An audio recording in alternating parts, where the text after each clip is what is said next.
Today's episode is going to be all about rituals. We're going to be talking about ways to make everyday actions in your life, things that you do on a daily basis, into more meaningful experiences. I'm going to be speaking to Casper Ter Kuile. I hope I'm saying his last name right.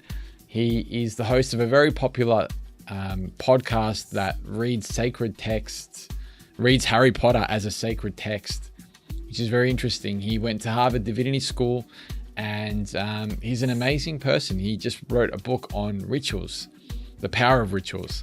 So I can't wait to kind of share this conversation with you guys and dig into ways to allow you to make more meaningful experiences out of the small things that you do in your life. How to create moments of meaning, well-being, and a sense of presence. How to bring that into the things that you do and into your life. So since the show is all about connecting to some kind of a state of stillness and then, going out and taking some action, whatever that may look like, some meaningful action to create some, a way of living more meaningfully and to do things that mean something to you instead of just kind of floating through life. I thought this conversation was super relevant to the show, and that's why I got Casper on. So if you're enjoying the show, please hit the subscribe button. If you're listening on the podcast and the audio only, please do check out the YouTube channel. If you're watching on YouTube, please check out the podcast on anywhere you can find a podcast, Apple Podcasts, Spotify, that kind of thing, because I've included and incorporated different elements on either side. But yeah, let's get into the conversation with Casper, and I really, really hope that you get something out of this, and we can, like I said, go on this journey of learning, growth, and expansion together. Let's do it. Hi, my name's Michael, and welcome to Today Dreamer, a podcast and YouTube channel that examines the interplay between inner work and outer work. Through conscious conversations and practical walkthroughs, we'll be exploring ideas and practices to help you find a deeper sense of clarity, develop your focus, and take meaningful action. I hope you love the show. And I was hoping what we could do is maybe start with a bit of a ritual, just to kind of kick things off. What I usually do is I do this kind of behind the scenes before the guest comes on, because I'm running around quite a bit, and I just usually take, one or two really slow and deep breaths before I begin each episode, just as a way to kind of, because I'm running around so much beforehand, it really calms me down, and it kind of brings me back to a level where I'm ready to kind of engage. So what I do is just take as slow as I can, really, in through the nose, and then try to kind of direct it into the belly, and then just slowly exhale. So do you want to do a couple together? That sounds great. Yeah. All right, let's do it.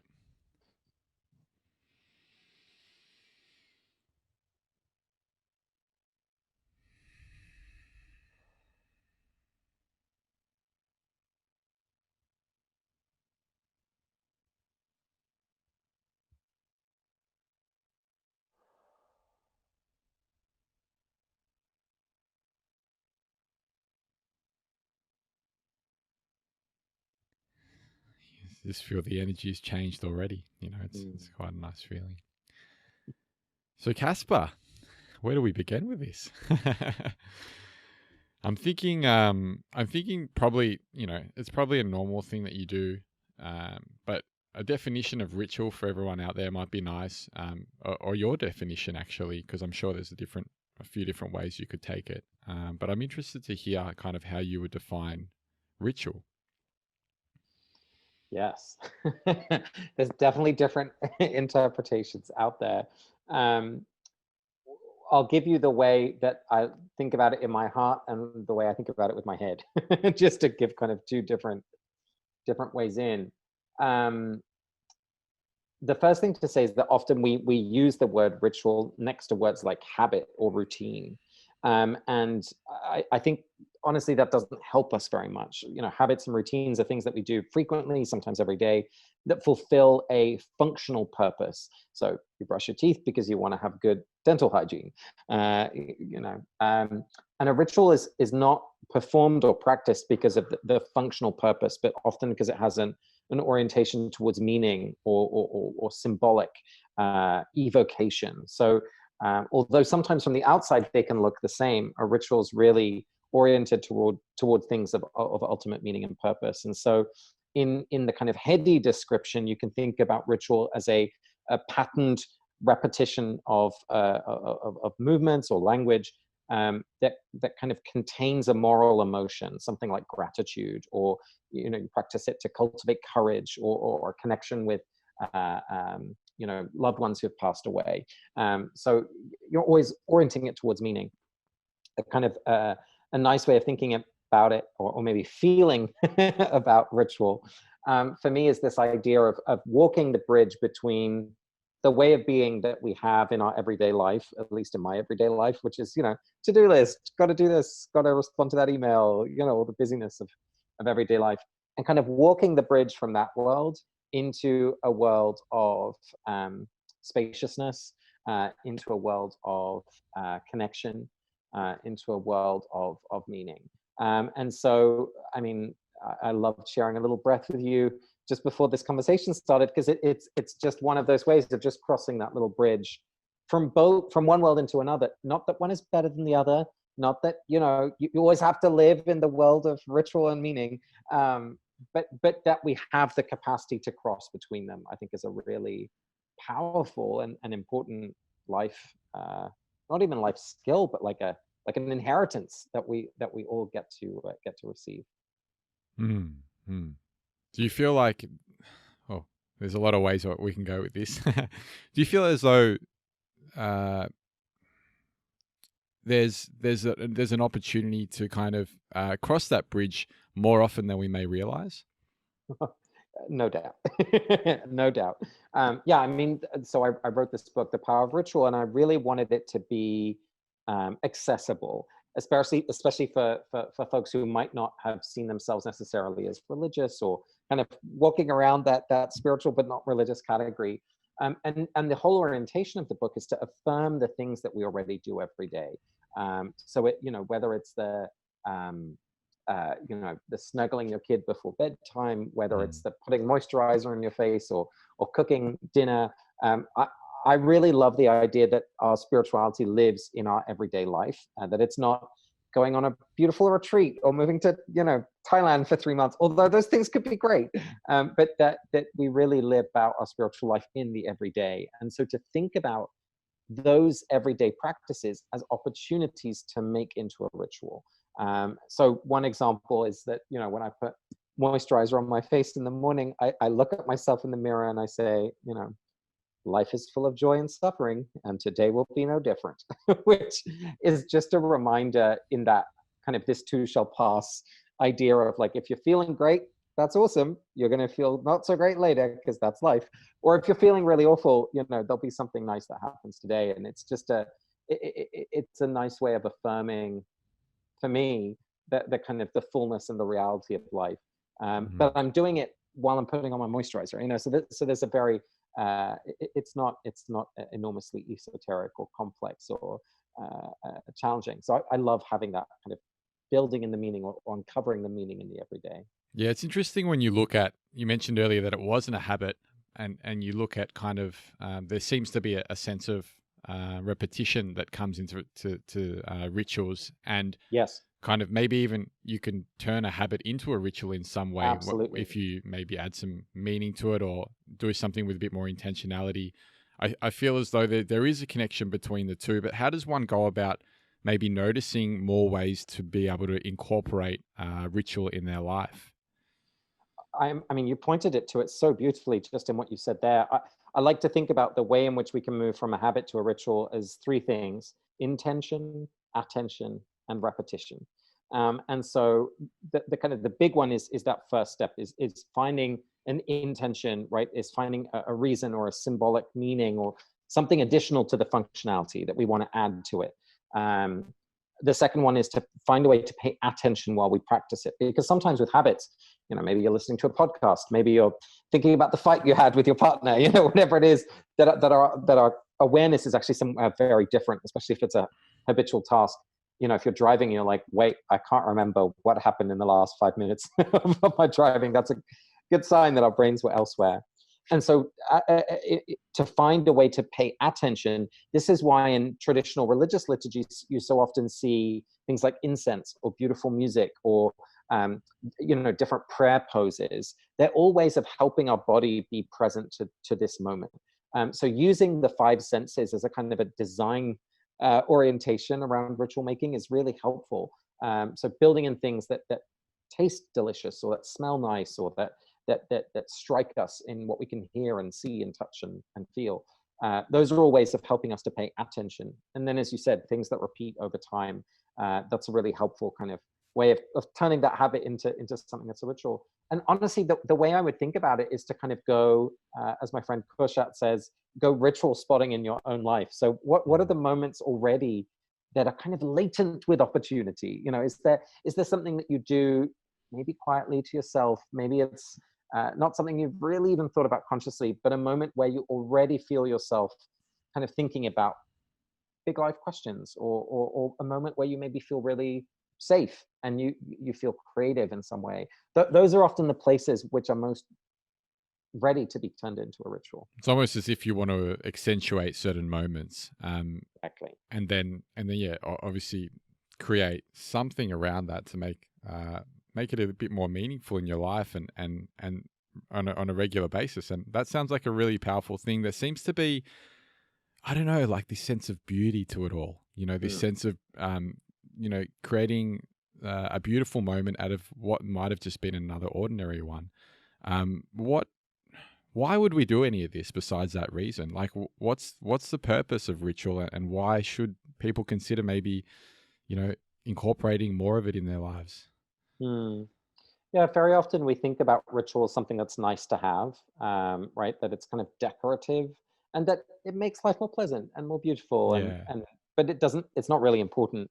I feel really strongly that ritual is not just decorative, but it's formative. And by that, I mean that the rituals that we practice shape us into the person that we long to become.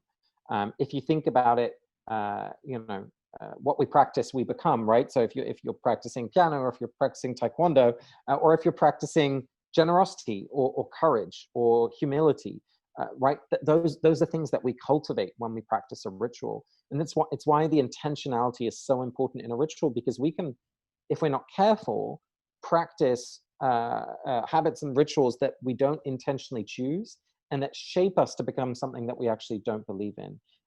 There's a wonderful theologian and historian, James K. Smith, who talks about, using the Christian word of liturgy, that even if we're not participating in the liturgy of the church, we're participating in the liturgy of the market. And so we're being trained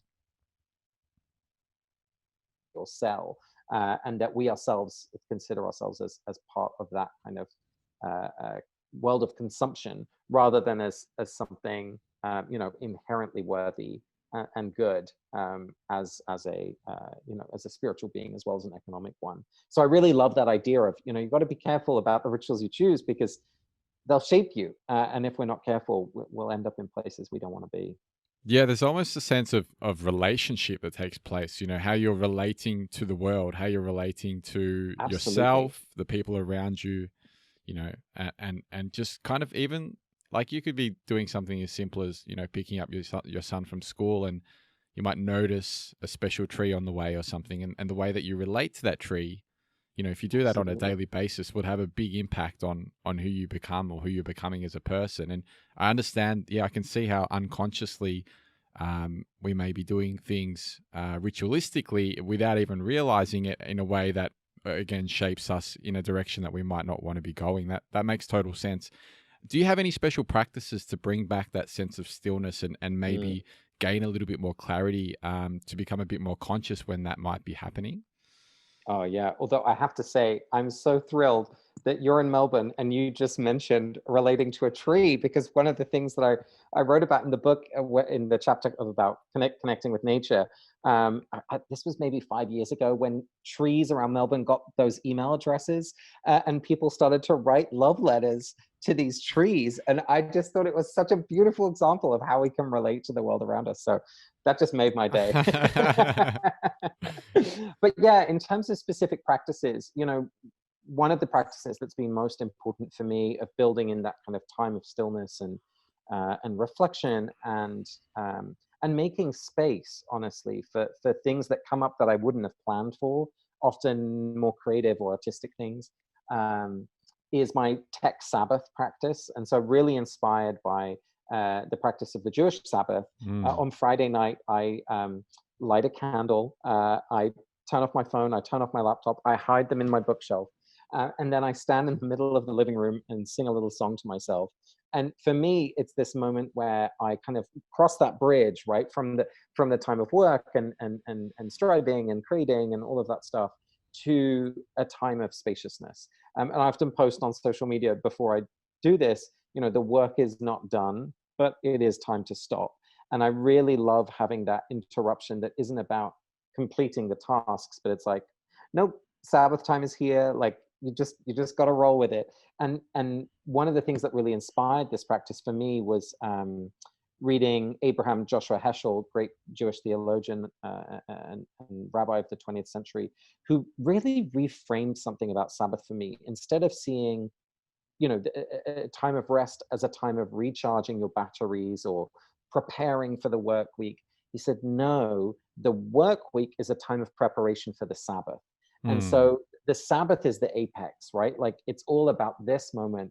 And he describes it as entering a palace in time, which during COVID, when we can't enter real palaces, is particularly nice to have that image of, like, That just gave me goosebumps. Yeah. isn't it so beautiful? I love it so much. And so, yeah, to think of this time as, for me, it feels like going on vacation. I just feel like I enter a different reality. And I know that sounds a little bit absurd, but Not at honestly, all. I've practiced it only for about 6 years, but long enough now to feel, when I don't practice it, oh boy, do I notice. I'm crankier, and I'm just more tired, and I just haven't had that moment of, like, drinking, the still water of cool, calm delight, that just gives that sense of rhythm in a week. Because I'm already counting down to Friday night right now. That's amazing. Yeah, it's an interesting way of reframing it, and I've never really thought of it like that. For me, I kind of see it as kind of returning to myself in a way, that time, and however I kind Yeah. of go about doing that. And I think it is very important, and yeah, it's such a meaningful thing to do, to just be able to, in whichever way you choose, to come back to that state of stillness, and then just kind of, just stop for a moment and just allow and just be, because we're so much in other realms in most of our lives, and it actually takes a little bit of planning and a little bit of organization to set these Yes. things up. Can you talk to me a little bit about the planning aspect of rituals, or the setting up part of it? Because it feels like that's a component as well. Oh, it's so important. And it's so funny to say, oh, it's just about giving ourselves space to be, but we never do. It's Mm, because the entire structure of our society is set up that we don't have it. If you live in a mm. city, if if your work is engaging technology in some way, it's extremely difficult. And it's so Um, important because of that as well. Absolutely, all the more Mm, so. I mean, I think of Jenny Odell's great book, How to Do Nothing, right? Which is such a provocative title, because in the world that we live in, even our kind of hobbies turn into hustles, right? Like, even the things that we do to bring ourselves joy, whether you're knitting something or you're baking something, it's then got to be Instagrammed and you're producing something. So it's remarkably challenging. And so for me, that's why turning off literally the tools of my labor, as it is, like the phone and the laptop, was so important in creating that space. But for me, there's kind of multiple angles to that preparation space. One is really about the time, and that's why I love Sabbath practice as one of them, because it's the same time every week. And so if I'm just, if creating that space is dependent on me, it's going to happen once or twice and then never again, you know. But if I'm following a rhythm, which we could even describe as a sacred rhythm, there's something about the practice that isn't dependent on me, but it's about me adhering to something that's been laid out for me. And I've personally found that really helpful. One of my favorite poets, John O'Donohue, who famously said the second best thing he ever did was to become a Catholic priest, and then the best thing he ever did was to leave the priesthood. Um, he talked about a holy life is a life lived in rhythm. And so I think in terms of thinking about our preparation, figuring out what's our sacred rhythm for our life, you know, and it might be for some people that it's really about morning practices, or it's really about once a month, you know, doing this, or once a year going away for 7 days. I don't mind what it is, but having some sense of what our kind of sacred rhythm is, I think, is one really important thing. And then the other part, and honestly, this is often more tricky, is to try and find ways in which we don't keep these rituals just to ourselves. Because it can be, first of all, hard to sustain motivation when we don't feel like it, if it's just dependent on us. But it's also, I think, sometimes a little dangerous to practice things just on our own, because we can either get caught in thought traps that tell us we're the worst thing that's ever happened, or that we're the greatest thing that's ever happened. And so finding a way to socialize a ritual, whether you're practicing it with someone directly, whether you're telling a friend or a partner that this is something that's part of your life, or honestly, the thing that's been enormously helpful for me is to find, you know, whether it's someone who can accompany you in your spiritual life, or a sort of spiritual director, or a teacher of a practice, is enormously helpful to have just some sense of a handrail that you can follow as you deepen your ritual life. I hope that you're really getting something special out of this conversation with Casper. I've started playing little interludes that I'm creatively adding into the show as a way of just helping people kind of break things up a little bit, giving you a chance to digest some of the things that we've spoken about and how they may apply to your own life. And just breaking up the show a little bit and sharing some cool kind of musics and some awesome artists with you guys. So feel free to skip this section if you want to continue with the conversation, but also feel free to just let it be and see what comes up for you.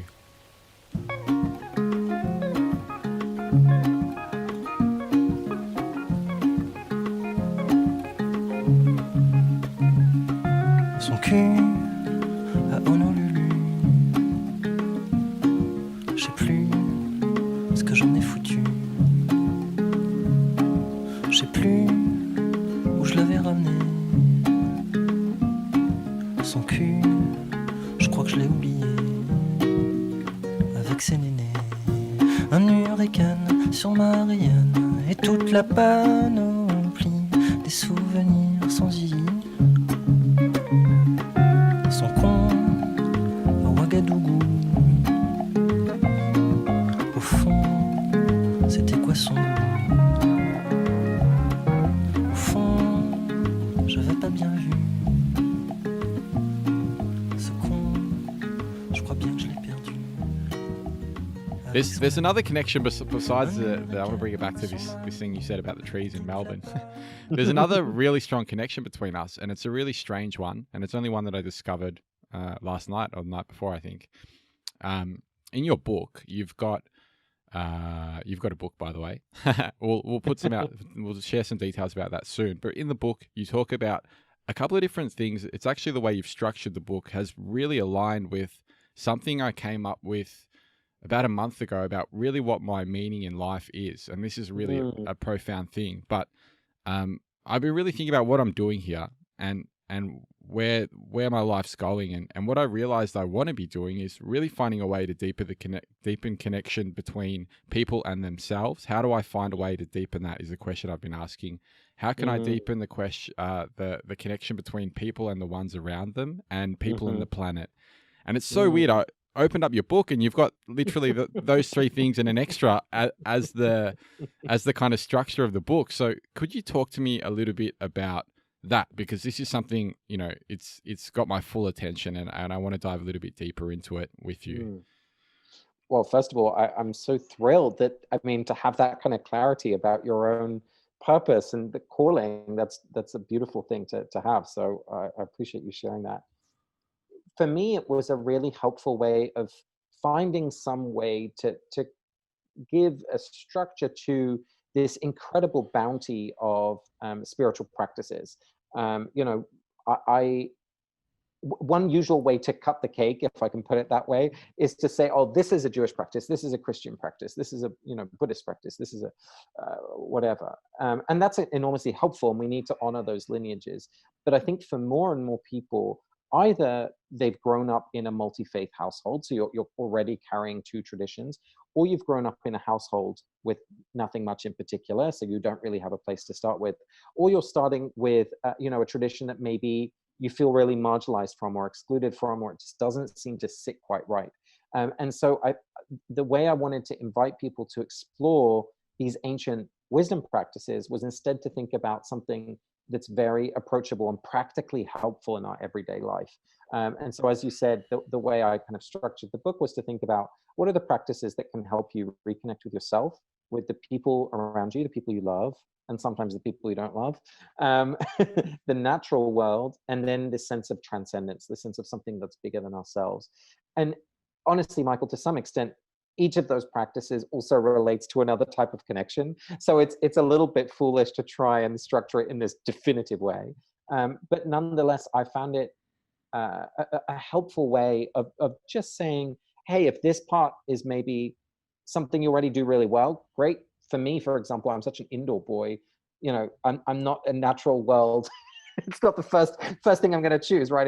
If you give me a book to read on the sofa or a mountain bike to ride through the mountains, I'm choosing the book. So for me, I know that practices that connect me with nature are extremely important, because otherwise it just kind of fades from my consciousness. And so it was just another way of thinking about what's a place to lean into in terms of the experience of connection that I have, especially in this moment where I think more and more of us feel disconnected from ourselves and the world around us. Yeah, it feels like we're going through stranger time than normal, but it's always been quite strange, I guess. And Yeah. it seems as though right now is the perfect time to be, well, again, thinking about kind of what I was talking about earlier, just kind of bringing about a sense of connection. And that's only because, we're so disconnected in this kind of illusion of the separate self. So when we're talking about connecting on a deeper level with ourselves, we've already talked about a few different ways to incorporate rituals in our own life. Hey, can you share some examples about maybe how to bring about more of a sense of community and how to connect with others on a deeper level? Yeah, so in the book, I talk about a couple practices, some of which are not quite possible right now. But eating together is a really, age-old strategy that works. The other one that I was There's really something interested. about food, isn't there? There's something about Oh food. yeah, absolutely, absolutely. And there's, I think, multiple layers of this. One is that food is a natural gathering tool, right? It brings people together. If you're hosting a party, the best place to be is the kitchen. But it's but it has just a natural gravity to it. So that's easy. And also, it's something we all have to do. And so naturally, whether it's a grace before a meal, whether it's a certain way of eating things, whether it's a structured way of engaging particular foods. You think of the Passover Seder, for example. Food has often been at the heart of ritual making. Also, because it's a very sensual experience, right? We smell, we taste, we see, we touch it, and using those five senses to create ritual is a great way of focusing our kind of present awareness and attention. So that's food, but that's trickier to do during lockdown. The one I'm really interested in this context is the work I did looking at fitness communities, because moving our bodies together is a really powerful way of feeling connected to others around us, even without having conversation. So if you think about, I want to, get to know this person better, or I want to build connection, or I want to build community, we often think about sharing conversation, storytelling, shared vulnerability, and that's beautiful and powerful. But what I saw in these fitness communities was that by simply, whether it was working out together, rowing together, whatever the physical practice was, by moving our bodies in tandem at the same time, there was a sense of connection to other people, even without words. And that works relatively well, even from a distance. So it's you know, I have a friend who, for example, does a lot of conflict resolution work, and she'll have a group that's in conflict just do a two-step together, you know, dancing from side to side for like half an hour before they ever sit down to have a conversation, because it's such an effective way of just getting their bodies in sync.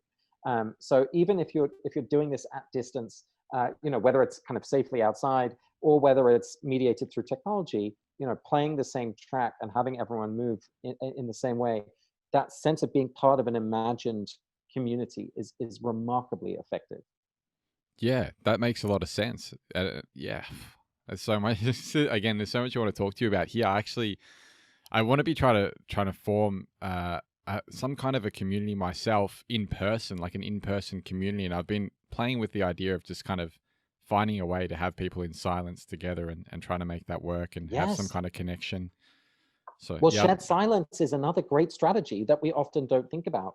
Sharing silence can be one of the most intimate things in a world that's organized around noise. So, you know, there's some beautiful. I'm thinking about a community in Salt Lake City run by a friend of mine who grew up Mormon, ended up going to Southeast Asia for about 10 years, and really going deep into the Buddhist tradition, nearly becoming a monk, and a few, I think, honestly, a few months before he was about to be ordained, saying, "Oh no, what I'm called to do is come back with this training mm, of insight and meditation into a Mormon theology and build this community of silence and shared quiet and meditation in the middle of the kind of Mormon heartlands." And wow. yeah, it's an amazing, I mean, he's an amazing guy, Thomas McConkie, really wonderful. But it's one way, I think, in which that shared silence right now is something that we're hungry for. So I think people will really resonate with that invitation. Yeah, awesome. Great to grab that little bit of feedback from you. Can you, where do we go with this now? So I'm just thinking,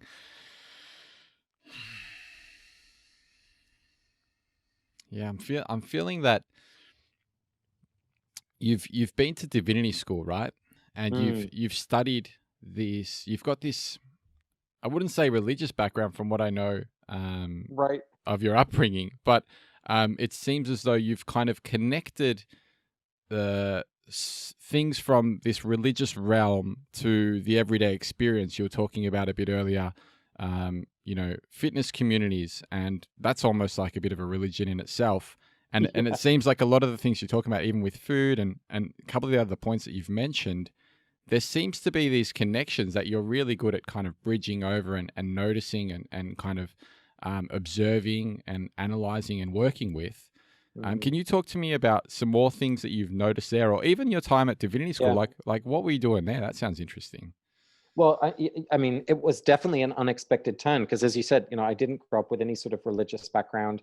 I'm gay. I came out in high school, so religion to me always seemed either irrelevant or cruel.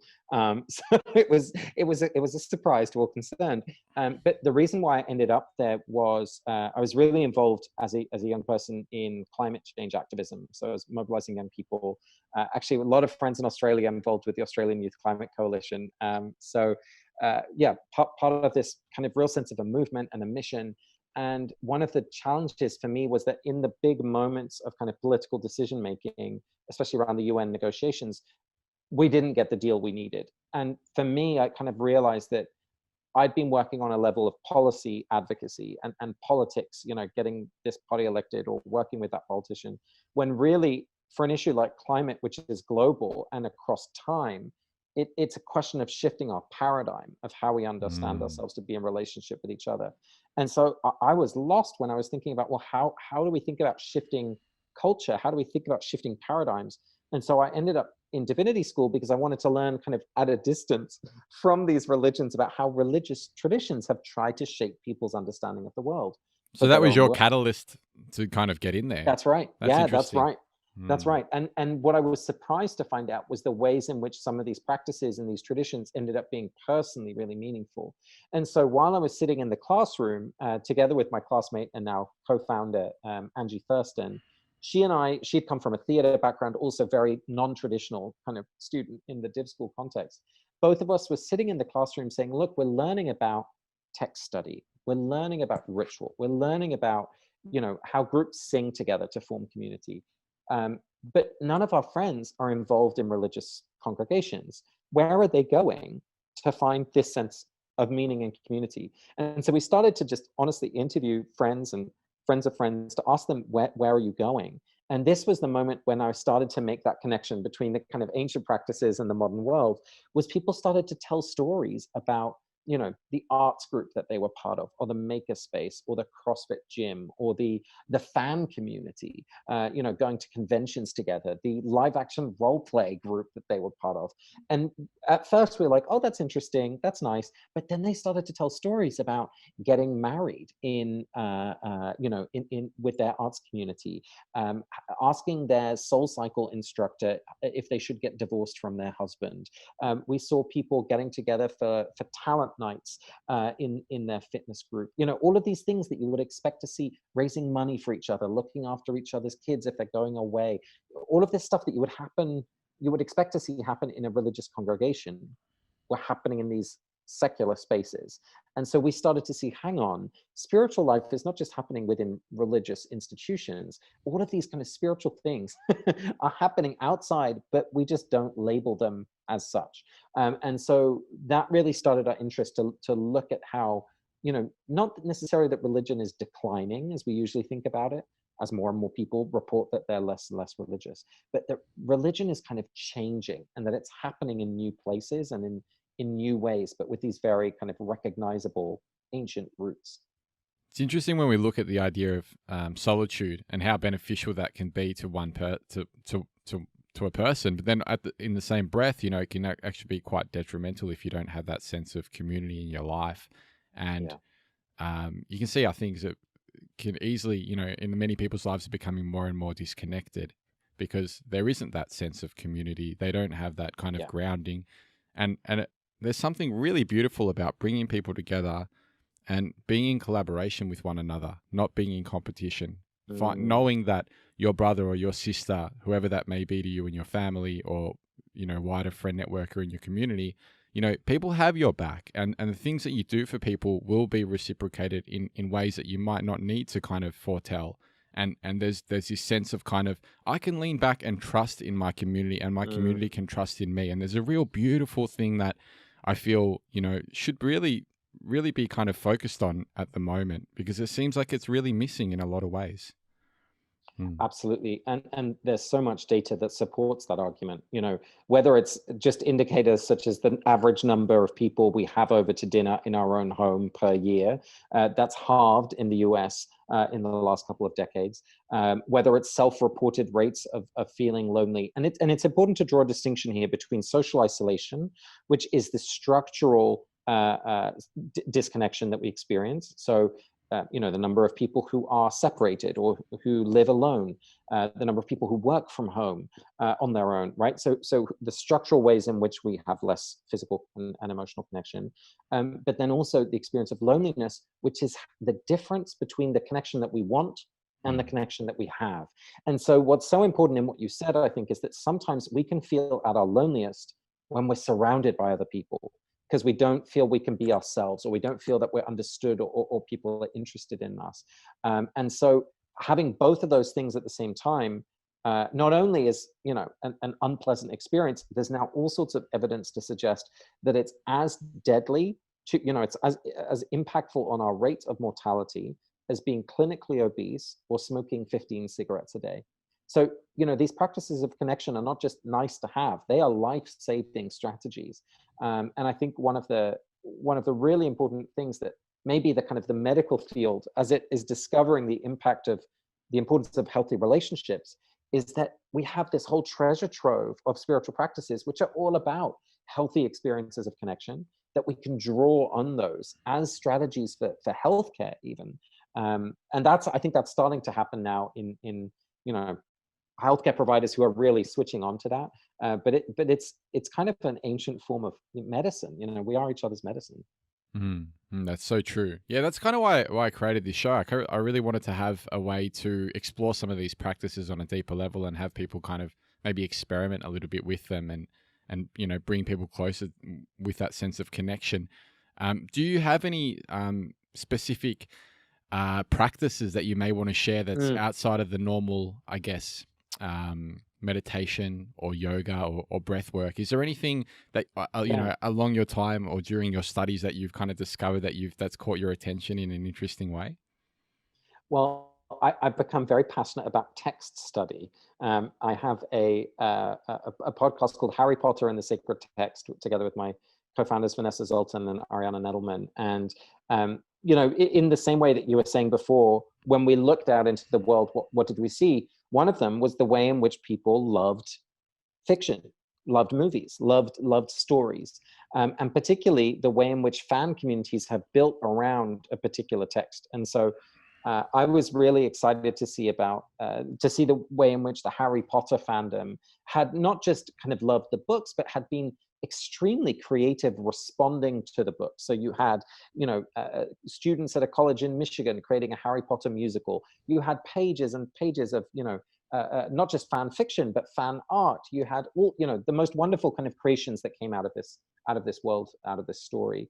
And particularly, we saw that people turned towards these books after a breakup, if they'd lost someone in the family. You had child psychologists saying that when they asked their patients, these young children who they were working with, to imagine a safe place, more often than not, they would imagine Hogwarts, which for anyone who's read the Harry Potter books is kind of ironic because Hogwarts is not at all a safe place. But in the way, the place it occupied in our cultural imagination. It was for Harry in a way, I guess. It would, no doubt. It was certainly home. I wouldn't say it was safe, but yeah, that's a great point. So all of which was to say, we didn't have to convince anyone that Harry Potter was a sacred text. People were already treating it as a sacred text. What we ended up doing with the podcast was to offer some of the textual reading practices from the Christian and Jewish traditions as a way to help people not only love the book more, but to reflect using the book on their own life. So the way that we talk about textual study is to say, this isn't about escape or about fantasy. You know, reading books as sacred don't help us escape the world, they help us to live better in it. So to use the text as a mirror for our own life. So one very concrete example of that is a practice called Lectio Divina, which is just the Latin for sacred reading. And the inspiration for us is from a monk called Guido II, who was a Carthusian monk in the 13th, 14th century. And he wrote this little pamphlet, really, it's very short, called The Ladder of Monks. And in it, he gives kind of 4 steps of reflection for people. Of course, in that context, they were using the Bible, but 4 steps of reflection. And with each step, he imagines that you kind of climb up the ladder towards heaven. How do these people come up with these things? This is like incredible. Isn't it so fun? Yeah. And so the way that we do a little transliteration of what those 4 steps are, but the way that we talk about it are that the first step is to say, you know, you take a sentence, or you take a passage at random, whatever you want, or even just a single word, and you ask yourself at first, what's happening narratively here in the story? This is the way we usually read a book, right? What's going on? Who's this character? What's happening in the plot? Okay, step 1. Then the second step, with the same piece of text, you read it again out loud, and this time you ask, what am I reminded of allegorically? And this is about opening our imagination. So what am I reminded of? Maybe it's a movie scene, maybe it's a pop song, maybe it's a fairy tale, you know, whatever.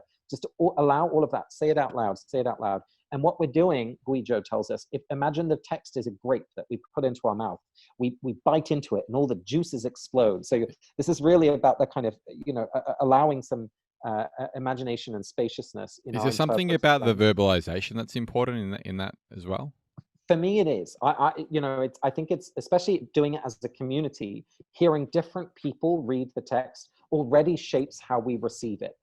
So it can be really helpful to hear other people read it aloud. Even if you're doing it by yourself, reading it out loud, just keep centering yourself. You encounter the text anew every time that you read it. So the third one is takes it from the text into our own life, and we ask ourselves, what am I reminded of in my own life? What experience have I had that I'm reminded of by this piece of text? So suddenly you're thinking about your own memories, your own experiences. There might be something that's evoked by a particular word that you haven't thought about in a while. So suddenly we're integrating this piece of text into our own life, so that when we ask the 4th reflection question, which is traditionally, what is God asking me to do through the text? The way that we ask it is, what is the text asking of me in this moment? Suddenly, you know, you started reading about, you know, Draco Malfoy, and you're ending up thinking about, oh, I really should donate some money to that cause that I care about, or I should call my sister, it's been too long since we've spoken. Or, we've had people write into the show that some of those Lectio Divina readings that we've done, that they've decided to adopt a child, or they're moving country, or, some major life decisions. And what I love about this practice is that it's really about giving us a space and a structure to do intentional reflection about the life that we're living. So that's just one of the practices that we use. There's so many different ways of engaging text, but suddenly I'm like a huge fan of text study. And if you told me that 10 years ago, I would have never believed you. Yeah, well, when you say text study, it sounds quite boring, but when you put it in the way Right? that you have, it sounds very exciting. And I'd love to hear some more at some point down the track, because this is fascinating stuff that you're sharing with us, Casper. It really is. And it's interesting how a lot of these decisions come back to that sense of knowing, and that from wherever it's from, deep inside, or however you want to look at it. Yeah. But it's sort of things that people probably already realize that they should be doing, but they were just a little bit disconnected from that because of all the other stuff that's going on. Absolutely. One of the biggest joys, we started the podcast in 2016. We actually ran it as an in-person class for a year before that, but is to see how the listening community, there's been more than 30 million downloads at this point. So there's tens of thousands of listeners all around the world. They've self-organized into local groups. And so they get together to do sacred reading practices. Of course, now it's all online with COVID, but it's amazing to see how communities are formed around this text. And it's really not about us as podcast show hosts. It's about the relationship between those communities and the texts that they love and trust. So it's honestly, it's a real joy to see how those practices live in a whole new way. And even for yourself to have found a way to be able to serve in such a way that brings so many people together, and they're actually bringing themselves together. So that's exactly. Really powerful. You're kind of this multiplier of community and connection, which is amazing. It's still bewildering, and of course, when people get together, they want to do things, and so people have raised money for various justice issues. We've created a podcast mutual aid fund, so people were not only sharing money but also like sending art to each other, or saying, if anyone just wants someone to talk to, call me on this number. So it was just, I'm excited to think about what is going to be the religious infrastructure of the future. If it's not necessarily going to be around traditional congregations, what are the structures of relationship? What are the ways in which people can learn to be together in a way that builds, as Charles Eisenstein would say, builds the more beautiful world our hearts know is possible. Actually, he's coming on the show soon. That should be an interesting conversation. So amazing. I'm glad that you follow some of his work as well. I'm exploring at the moment this idea of vibes, the idea of this kind of instinctual, unquantifiable thing that exists and we can feel, that's pretty distinctive as well. Can you talk to me a bit about the vibes that are generated within these groups, or anything that comes to mind that you may have noticed from your work with community, or even with sacred texts, or even something from as far back as your schooling? Yeah, that's a good question, and I'll share a little bit and add a caveat at the end. It's funny because leading a community is extremely skilled work, and community leaders that I really admire are so able to lean in and then step back, and you're always watching multiple layers of things going on. And one of the kind of metrics that I have in my mind to look for a healthy community is, do people stay around after the event has finished? That's always a good sign, right? Do people want to be together even when there's no formal reason to be there? How is leadership distributed? Can a community have conflict safely without things exploding, or people storming out, or pretending that everything is fine when it's not? Those are all kind of signs of a healthy community. So those are some of the vibes that I might look for. Can people cry and laugh without it being, a disaster or overly intense? It's a sense of psychological safety. But one of the challenges by kind of just working with vibes is that very quickly communities form with other people like them. And unless, we've seen over and over again how new communities start up because, hey, someone invites their friends to come along and their friends. And suddenly, 2 years into the community's life, you're looking around, you're like, oh, we're all white and we're all, upper middle class men, or whatever it is. And then if you, from that point, want to start building something that's more inclusive or diverse, it's very, very difficult. And so, but it's easiest to have vibes with those people. So there's a balance here, I think, of, one of the communities I loved and I learned so much from was a group called the Sanctuaries in Washington, D.C. It was set up by a guy called Eric Wesley. And he spent 2 years getting to know people randomly in cafes, going to meetups, really broadening his set of friends, honestly, especially across religious and racial lines. And in Washington, D.C., as in every American city, the geography is racialized for all sorts of historical reasons of Black people literally not being able to get loans or being able to move into certain neighborhoods. So he knew, if I start a community with my friends and in a specific place, forever it is going to be positioned in this one thing. And I purposefully want to build a multiracial community. So that means I have to have actual friendships with folks from different racial and religious contexts, and invest in those relationships and move the community around every time we meet. And it was one of the most successful multiracial communities I've come across. And it's because he didn't just trust the vibes, right? It was like vibes plus effort. And I think maybe that's what we need to aim for as we when I say vibes, I more mean like the energy that's created between two individuals, but I can definitely see how that takes place. How that could take place, and it's definitely something to be mindful of when, I guess, forming a community or bringing people together. How, because inclusivity is kind of feels like a very important thing. It feels like it's something that helps bring people together rather than separates them further. Yeah, it honestly, it strengthens community. That's why I'm not passionate about racial justice, or even just the idea of diversity and inclusion, just because it's the right thing or it's the thing we should do, which of course it is. But it actually makes communities stronger and better. Whether it's the ideas that you're drawing from, the kind of resources in terms of stories and songs and strategies that you have access to, it's just better. And so, it's one of the things that I'm really conscious of when thinking about, community building, especially. Yeah. So we've talked a little bit about this idea, just coming back to this, because this is really good stuff, and I want to dive a little bit deeper before we close things off. We've talked about this idea of food bringing people together. You've mentioned the power of story, with, I guess it's part of human nature that we can kind of connect to some kind of an arc, and then in some way we can relate to that as well. Do you have any other kind of things that you've noticed that really help shape or bring people together in a strong way, other than the points that we've touched on? Is there anything else? I'm digging here, but I'm hoping you can you can show me more. So many. Yeah, I mean, there's so many. The one for me that's really important is singing. One of the things that we can't all talk at once, but we can all sing together. You can create melody on your own, but you can only create harmony together. There's so much for me, and it's the thing I miss most, honestly, during COVID, is not being able to sing with friends or in a choir.